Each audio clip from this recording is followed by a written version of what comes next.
ഉണ്ടായിക്കോട്ടെ ഇപ്പൊ ഹിന്ദു മതം എന്തൊക്കെ ഉണ്ട്, പക്ഷേ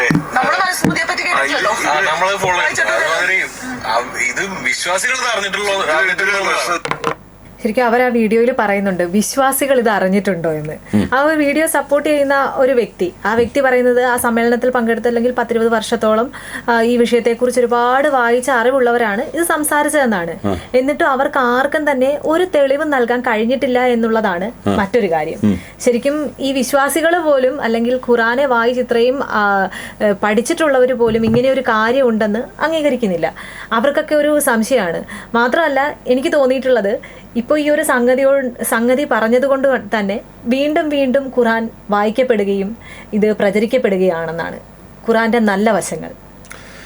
നമ്മൾ ഈ സാമൂഹ്യ മാധ്യമത്തിലൊക്കെ ഈ ഡേറ്റ മൈനിങ് എന്ന് പറയുന്നൊരു പ്രോസസ്സ് ഉണ്ടെന്നാണ് പറയുന്നത്. നമ്മളൊക്കെ അനുഭവിക്കുന്ന ഡേറ്റ മൈനിങ് എന്താണെന്ന് വെച്ചാൽ, നമ്മളിപ്പോൾ ഒരാളിൻ്റെ വീഡിയോ കാണുകയാണ്, അയാളുടെ വീഡിയോ കണ്ടിട്ട് സ്ക്രോൾ ചെയ്ത് കഴിഞ്ഞാൽ വീണ്ടും അയാളുടെ വീഡിയോ വരും.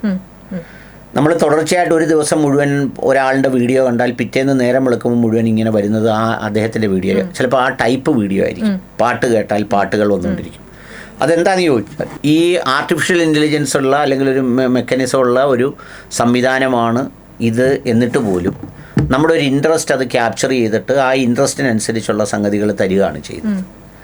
അതുപോലെ തീർച്ചയായിട്ടും ഗോപിക പറഞ്ഞ പോലെ ഇതിനെക്കുറിച്ച് കൂടുതൽ ചർച്ച വരുമ്പോൾ കൂടുതൽ ആളുകൾ ഇതിനെക്കുറിച്ച് വായിക്കും.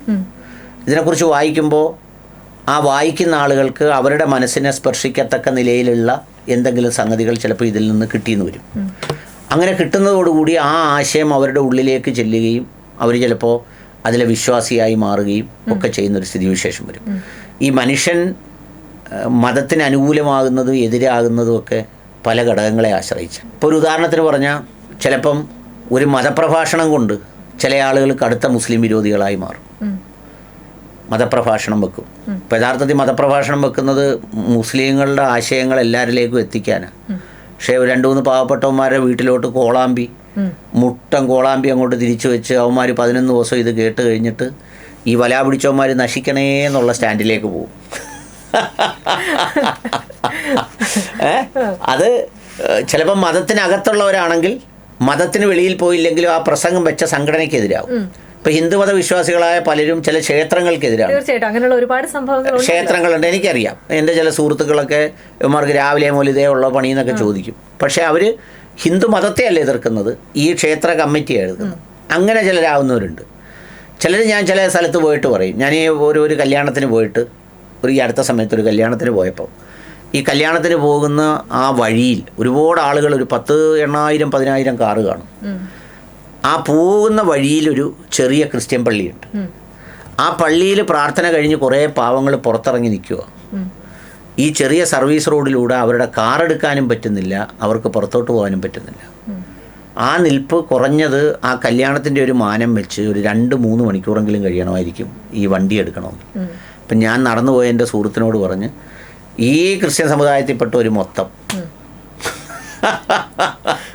കടുത്ത മുസ്ലിം വിരോധികളായി മാറും എന്ന് പറഞ്ഞാൽ, ഒരു മതത്തെ അനുഭവിക്കുന്ന മനുഷ്യരിലൂടെയാണ് തിരിച്ചറിയുന്നത്. ഇപ്പം ഞാനൊരു മുസ്ലിമാണ്, എന്നോട് സഹകരിക്കുന്ന ഒരാൾ എൻ്റെ ക്വാളിറ്റി കണ്ട് വേണം അത് ഫീൽ ചെയ്യാൻ. ഇപ്പം ഞാനൊരു ഓട്ടോയിൽ പോയി ഇറങ്ങി, ഞാൻ അവിടെ ചെന്നിട്ട് പറഞ്ഞാൽ എൻ്റെ പേര് അനിൽ മുഹമ്മദ് എന്നാണ്, ഞാൻ ഇന്ന സ്ഥലത്തുനിന്ന് വരിക, എന്നിട്ടൊരു 70 രൂപയുടെ ഓട്ടത്തിന് 100 രൂപ കൊടുത്തിട്ട് പറയാം നിങ്ങളുടെ കയ്യിലിരിക്കട്ടെ എന്ന് പറയാം.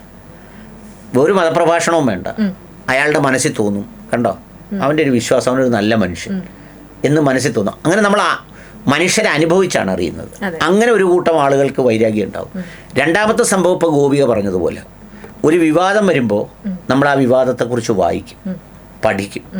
ഇപ്പോൾ ഉദാഹരണത്തിന് ഖുർആനിലേക്ക് നമ്മൾ കയറി ഇപ്പോൾ സ്ത്രീകളോടുള്ള സമീപനത്തെക്കുറിച്ച് അല്ലെങ്കിൽ സ്ത്രീകളുടെ സംരക്ഷണത്തെക്കുറിച്ച്, സ്ത്രീകളുടെ സ്നേഹത്തെക്കുറിച്ച്, ഇഷ്ടത്തെക്കുറിച്ചൊക്കെ നമ്മൾ വായിക്കുമ്പോൾ, ഒരു പെൺകുട്ടിയാണെങ്കിൽ അവളെ നല്ല കുട്ടിയാക്കി വളർത്തി വിവാഹം കഴിച്ച് അനുരൂപനായ ഒരാളിന് വിവാഹം കഴിച്ചു കൊടുക്കുന്നതോടുകൂടി ആ പിതാവ് സ്വർഗത്തിൽ പോകും എന്നാണ് പ്രവാചകൻ. സ്വർഗത്തിലേക്ക് കൂടുതൽ അടുക്കുകയാണെന്ന് പറഞ്ഞു. അല്ലാതെ ആ മോളെ കെട്ടിയാൽ സ്വർഗത്തിൽ പോകുമെന്നല്ല വാപ്പ അങ്ങനെയാണ് പറഞ്ഞിരിക്കുന്നത്. 2 ഭാര്യയോടുള്ള കടമകളെ സംബന്ധിച്ച് വളരെ പ്രായോഗികമായി പറഞ്ഞിട്ടുണ്ട്. അത് ചിലപ്പോൾ ഈ കാൽപ്പനികമായി പറയുമ്പം കല്യാണം കഴിച്ചാൽ കല്യാണത്തിന് മുമ്പ് ഭർത്താവ് പറയത്തില്ലേ, ഗോപിയോടും പറഞ്ഞിട്ടുണ്ടാവും, ഞാനും ചിലപ്പോൾ ഭാര്യയോട് പറഞ്ഞിട്ടുണ്ടാവും, നിൻ്റെ കണ്ണിൽ നിന്ന് ഒരു തുള്ളി കണ്ണീര് വരാൻ പോലും ഞാൻ ഇടയാക്കത്തില്ല. അതുമെല്ലാം പറച്ചിലല്ലേ ഉള്ളൂ. അതേസമയം പ്രായോഗികമായിട്ടാണ് ഖുർആൻ പറയുന്നത്, നീ നിൻ്റെ ഭാര്യയെ ഇങ്ങനെ ശാസിക്കണം, നീ നിൻ്റെ ഭാര്യയോട് ഇന്ന കടമകൾ ചെയ്യണം, നീ ഇന്ന കാര്യങ്ങൾ ശ്രദ്ധിക്കണം, അവിടെ ഉത്തരവാദിത്തങ്ങൾ പൂർത്തിയാക്കണം. ഇതെല്ലാം വളരെ കൃത്യമായി പറയുന്നുണ്ട്. അതിൻ്റെ ഏറ്റവും ബെസ്റ്റ് ഉദാഹരണം, പ്രവാചകന് വഹി ലഭിച്ചു, വെളിപാട്. ഒരു മലയുടെ പുറത്ത് വെച്ചാൽ വെളിപാട് ലഭിച്ചു. ആ വെളിപാട് ലഭിച്ചപ്പോൾ ആദ്യമായിട്ട് പ്രവാചകൻ പേടിച്ചു പോയി. മാലാഖമാർ വരുന്നു, ബലമായി പിടിച്ചമർത്തുന്നു, എന്നിട്ടിത് വായിക്കാൻ പറയുന്നു. പ്രവാചകന് വായിക്കാൻ കഴിയുന്നില്ല. ഓടിപ്പോകുന്ന എവിടോട്ടാണ്? ഇന്നത്തെ കാലത്താണെങ്കിൽ ഉടനെ തന്നെ ഒരു റീലെടുത്തുകൊണ്ട് കടൽ തീരത്തോട്ട് പോകും. മാനസമൈനേ വരൂ. പ്രവാചകൻ ഓടിപ്പോകുന്നത് ഭാര്യയുടെ അടുത്തേക്ക്. എന്നിട്ട് ഭാര്യ എടുത്ത് എന്നാണ് എന്നെ പുതപ്പിക്കാൻ പറയുന്നത്. എന്നിട്ട് ഭാര്യയോടാണ് ആ സത്യം പറയുന്നത്. ഇന്ന് എത്ര ഭർത്താക്കന്മാരുണ്ട് ഇന്നത്തെ കാലത്ത്, ഭയങ്കര ഒരു മാനസിക സംഘർഷം വന്നാൽ ഓടി ഭാര്യ എടുത്ത് എന്ന് പുതപ്പിക്കാൻ പറയുന്നത്. അപ്പോൾ അക്കാലത്ത് പോലും പ്രവാചകൻ ഈ ഭാര്യ ഭർത്തൃ ബന്ധത്തിന് കാണിച്ച ഒരു പ്രാധാന്യം, ഇതിലെ ചില ഓപ്ഷൻസാണ് തെറ്റിദ്ധരിക്കപ്പെട്ടത്. ആ ഓപ്ഷൻസിനെ ദുരുപയോഗം ചെയ്ത മനുഷ്യരും തെറ്റിദ്ധരിപ്പിക്കാൻ കാരണമായി.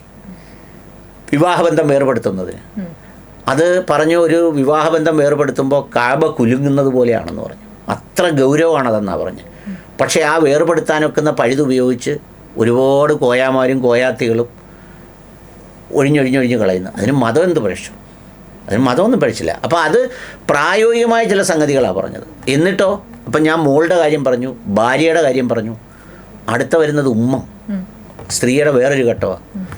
ഉമ്മ ഇത്രയും പൊന്നുകൊണ്ട് പുളിശ്ശേരി വെച്ചാൽ പോലും അധികമാവില്ലെന്ന് പറഞ്ഞ ഒരു മതവിശ്വാസം, ഒരു ഗ്രന്ഥം, ഒരു പ്രവാചകൻ ലോകത്ത് വേറൊന്നുമില്ല.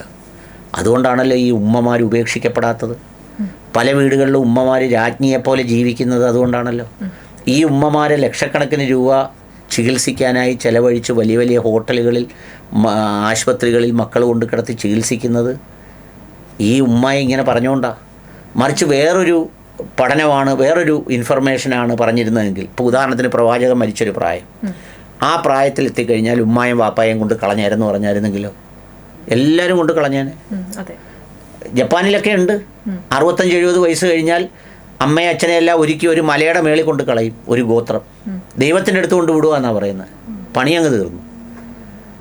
ഔത്തുങ്ങൾ അവിടെ കിടന്ന് എന്തുമായിരിക്കും സ്ഥിതി? ഇതങ്ങനെയാണോ? ഉമ്മ ഉമ്മ ഉമ്മ എന്ന് പറഞ്ഞിട്ട് ഉമ്മയുടെ കൂടെ, ഉമ്മയുടെ ചുറ്റിനും, ഉമ്മായിക്ക് വെള്ളം കൊടുത്ത്, ഉമ്മായെ കുളിപ്പിച്ച്, ഉമ്മായെ വിഷമിപ്പിച്ച്. ഞാൻ ഈ അടുത്ത സമയത്ത് ഒരാളിനെ, അദ്ദേഹത്തിൻ്റെ പേര് ഞാൻ മറന്നുപോയി, അബൂബക്കർ സാഹിബ്, പോക്കു എന്നാ പേര്. ഉമ്മയും കൊണ്ട് 10-70 രാജ്യങ്ങളിൽ ഈ ഉമ്മയും മോനും മാത്രം പോവും. അത് നമുക്ക് കാണാൻ സാധിക്കുമല്ലോ സാർ. നമ്മുടെ നാട്ടിൽ തന്നെ ധാരാളം അനാഥാലയങ്ങളുണ്ട്. അവിടെ ഈ പറയുന്ന വിഭാഗത്തിൽപ്പെട്ട, അല്ലെങ്കിൽ ഈ ഒരു മതവിഭാഗത്തിൽപ്പെട്ട ഉമ്മമാരുടെ എണ്ണം വളരെ കുറവാണ്. അത് ഇതിൻ്റെ ഒരു മഹത്വമാണ്. അതാണ്. എന്നിട്ട് ആ ഉമ്മയ്ക്കും ഉപ്പയ്ക്കും വേണ്ടി എല്ലാ നമസ്കാര സമയത്തും പ്രാർത്ഥിക്കുന്ന പ്രാർത്ഥനയിൽ ഇൻബിൽട്ടായിട്ട് അത് വെച്ചിരിക്കുക. അത് പ്രാർത്ഥിക്കാതെ പ്രാർത്ഥന പൂർണ്ണമാകത്തില്ലെന്നാണ് പറയുന്നത്. എൻ്റെ പ്രാർത്ഥന പൂർണ്ണമാണെങ്കിൽ ഞാൻ എൻ്റെ മാതാപിതാക്കൾക്ക് വേണ്ടി പ്രാർത്ഥിക്കണം. അങ്ങനെ നിർബന്ധം പിടിച്ച ഒരു മതമാണ്. അപ്പോൾ അതുകൊണ്ട് ഇത് വായിച്ചു ചെല്ലുമ്പോൾ എന്ത് സംഭവിക്കും? റിവേഴ്സ് റിയാക്ഷൻ ആയിരിക്കും ഉണ്ടാവുക. ഇത്രയും സ്ത്രീകൾക്ക് പ്രാധാന്യം കൊടുക്കുമോ? ഇത്രയും ഒരു ഉമ്മയ്ക്കൊരു പ്രാധാന്യം ഉണ്ടോ? എന്നാലോചിച്ച് നോക്കണം. അപ്പോൾ ആ സിദ്ധാന്തങ്ങളുടെ കാലഘട്ടത്തിലാണ് ഞാനിപ്പോൾ ഇതിലെ സ്നേഹിക്കുന്നവരെല്ലാ ജാതിയിലും ഉണ്ട് കേട്ടോ. ഞാനിപ്പോൾ പറഞ്ഞ നായർ കമ്മ്യൂണിറ്റി എന്ന് പറഞ്ഞുകൊണ്ട് അതിലെല്ലാവരും അങ്ങനെ നല്ല അമ്മയൊക്കെ പൊന്നുപോലെ നോക്കുന്ന ഒരുപാട് പേരുണ്ട്. അച്ഛനെ നോക്കുന്നവരുണ്ട്, അവർക്ക് വേണ്ടി ജീവിക്കുന്നവരുണ്ട്. എനിക്കറിയാം ഒരുപാട് അമ്മമാരെ. അതുകൊണ്ടാണ് ഞാൻ പറഞ്ഞത്. പക്ഷേ ഞാൻ പറഞ്ഞത് ഇതൊരു കൃത്യമായ നിർദ്ദേശത്തിൻ്റെയും പഠനത്തിൻ്റെയും അടിസ്ഥാനത്തിലാണ് ഈ സംഗതി പറയുന്നത്. അപ്പോൾ അതുകൊണ്ട് ഗോപിക പറഞ്ഞ പോലെ ഈ വിവാദം വന്നിത് വായിച്ച് കൂടുതൽ ആളുകൾ ആരിഫ് ഹുസൈൻ വിചാരിക്കുന്നതിൻ്റെ എതിർവശത്തേക്ക് പോകുമെന്നാണ് എൻ്റെ ഒരു വിചാരം.